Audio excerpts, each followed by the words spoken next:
Hi, this is Yolanda Vanveen, and in this section we're going to talk about how to repel raccoons. Well, I've had a few experiences with raccoons, and I've learned a lot about them over the years.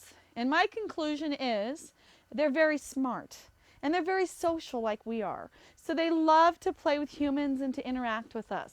But they're wild animals. So the first way that you can repel the raccoons is to not make them your pets. Do not feed them no matter what. Don't give them anything. So if you've got cats or other animals outside where you're leaving food and water for them outside, stop doing it, because it's only going to encourage the raccoons and the skunks and everybody else in the neighborhood to come over and have a party at your house. So first off, you've got to get rid of any type of food or water access for them.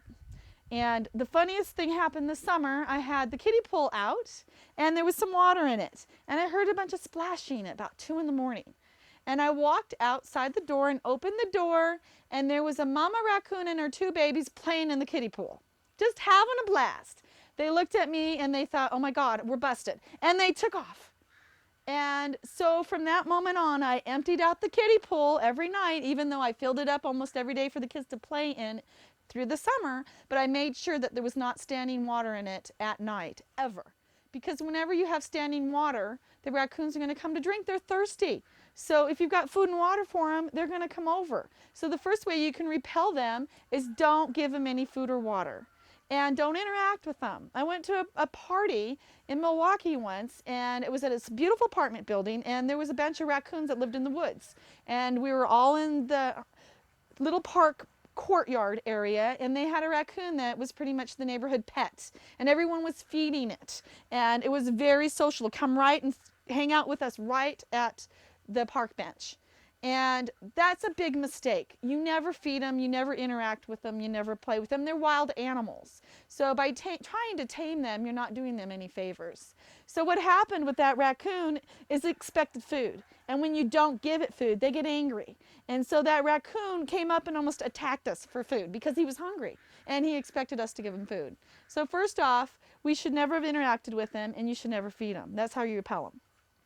But if you've tried all of these secrets and it's not working, and they're coming in your yard and they're digging things up and causing problems, there's a few other tricks. The easiest thing that I have found is if you sprinkle a bunch of cinnamon or curry or red hot chili peppers or cayenne pepper over the flower beds or around the tree base or any area where the raccoons are hanging out.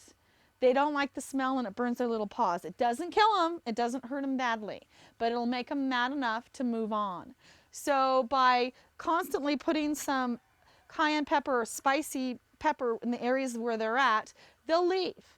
And if that still doesn't work, what I found too, it works with my crows and any other animals, if I catch them any time, which is hard with the raccoons because they come out at night. But if you come to the backyard or you hear them getting into the garbage can at night, which is another mistake, the garbage can should be completely tight with a big heavy brick on top or a rock or bungee down. Do not leave the garbage at all open where they can get to it. But if you do still find them trying to get into the garbage cans, take your hose and spray it down and scare them off with the hose. And eventually they'll get the message and they'll avoid your yard altogether.